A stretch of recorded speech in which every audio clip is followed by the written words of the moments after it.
Hi, K-pop lovers. Welcome back to our channel. If you are not subscribed yet, do it right now, because this is exactly the kind of video you are going to want to share with every single person you know. Hit that like button, drop a comment telling me where you are watching from, and let's get into one of the most remarkable stories in modern pop music.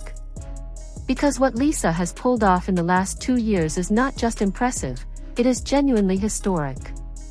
And it all leads to one stage that the entire world is about to watch. Let's go back to late 2023 for a second. BLACKPINK had just finished their Born Pink World Tour, one of the biggest girl group tours in history, and then, silence.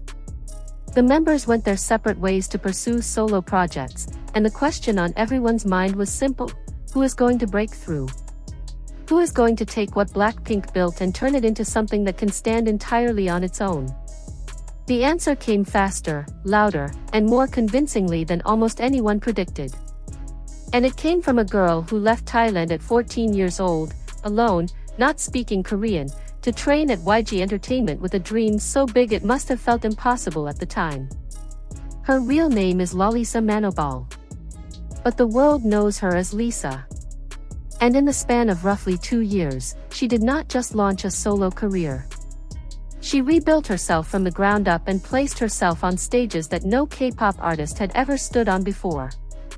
Stay with me, because by the end of this video, you will understand exactly why FIFA, the biggest sporting organization on the planet, looked at every artist in the world and said, "We want Lisa." The first move she made after leaving YG Entertainment told you everything you needed to know about where her head was at. On February 8, 2024, Lisa announced the launch of Loud CO, her own artist management company.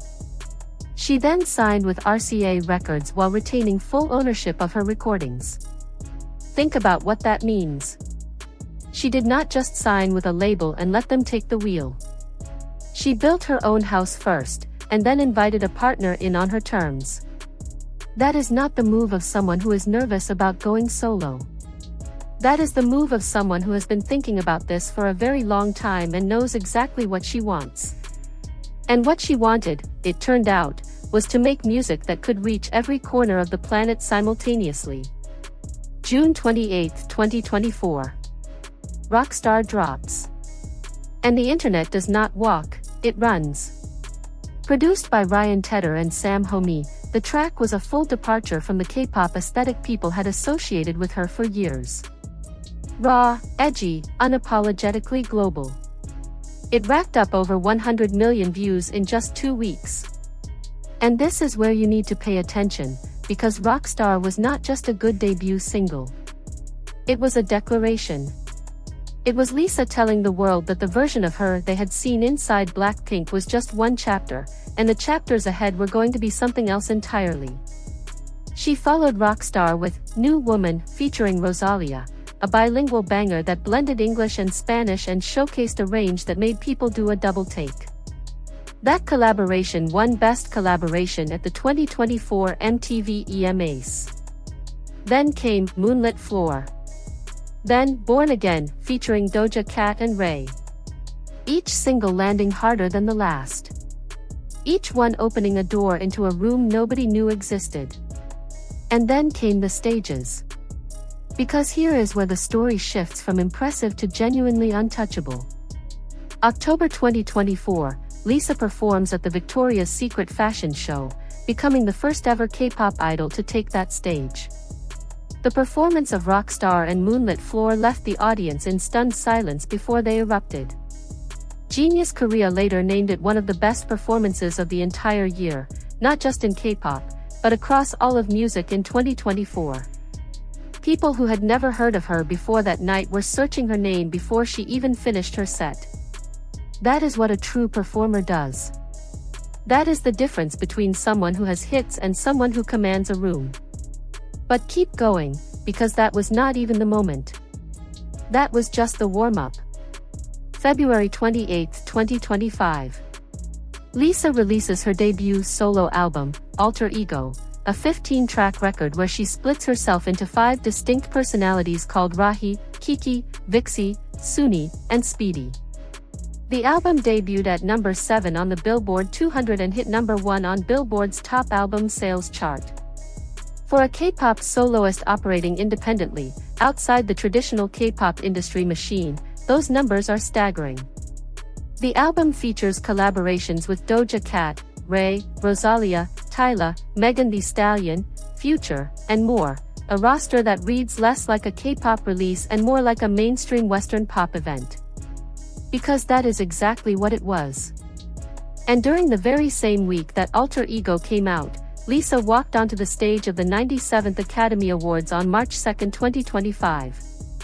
She became the first K-pop singer ever to perform at the Oscars, performing a tribute to the music of the James Bond film series, Taking on Wings, Live and Let Die. Fly above a crowd of Hollywood's biggest names, in one of the most televised events in the world, during the same week your debut album dropped. That is a week that most artists spend their entire careers trying to manufacture. Lisa did it by just being exactly who she is and letting the world catch up. But wait. We are still not at the moment. Because April 2025 arrives, and Lisa takes the Sahara stage at Coachella, not as part of BLACKPINK, but as a fully standalone solo act. She had performed at Coachella before with the group, but this time it was different. This time it was all her, for 55 minutes straight, 5 outfit changes, 5 alter egos, pyrotechnics, a packed tent, and a performance that one journalist described as coming into solo stardom with full pyrotechnic force. Fellow BLACKPINK member Rose was spotted in the crowd, cheering her on. Her White Lotus co-stars were there. And the world that had been watching her build this thing piece by piece finally got to see the complete picture all at once. The reaction online was immediate. Coachella had seen Lisa the group member before. Now it saw Lisa the solo superstar. And those are two very different things. And through all of this, the VMAs, the Victoria's Secret show, the Oscars, the Billboard charts, the Coachella stage, Lisa also appeared in HBO's The White Lotus Season 3, playing a character named Mook at a resort in Thailand, her home country. The season premiered to massive global viewership, and suddenly Lisa was not just a music act. She was a cultural figure. An actress. A fashion icon holding ambassador roles for Celine, Bulgari, and Louis Vuitton simultaneously. Someone who could walk the Met Gala red carpet and trend worldwide for it. Someone who had positioned herself so carefully across so many different worlds that removing her from any single one of them would leave a noticeable gap. Which brings us to the moment. The moment that, in many ways, is the perfect conclusion to everything this 2-year run has been building toward. FIFA, the governing body of the biggest sporting event on Earth, the 2026 FIFA World Cup, looked at the entire landscape of global entertainment and assembled a lineup for the opening ceremony in Los Angeles at SoFi Stadium on June 12, 2026, that includes Katy Perry, Future, Anita, Rema, and Tyla. And right there in the middle of that list, confirmed by FIFA President Gianni Infantino himself, Lisa. She is set to become the first female K-pop act ever to headline a FIFA World Cup opening ceremony.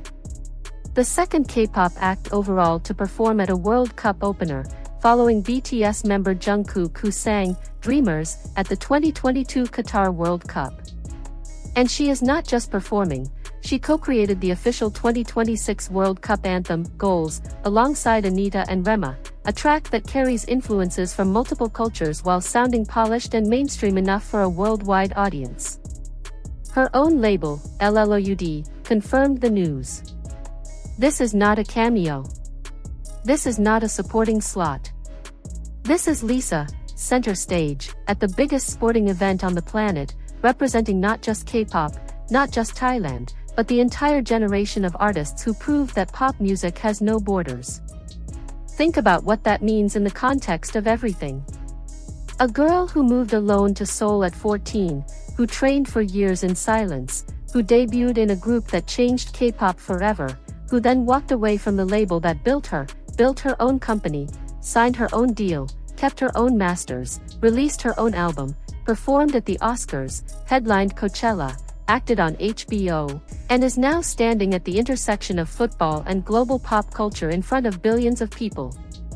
At no point in that journey did Lisa ask for permission. At no point did she wait for someone to hand her a seat at the table. She built her own table, and then she made sure the whole world had a reason to sit at it. That is what Untouchable looks like. Not someone who has never faced doubt or criticism. Not someone who was handed everything from the beginning. But someone who took every single opportunity, every stage, every collaboration, every business decision, every moment of silence between chapters, and turned it into the foundation of something bigger than what came before.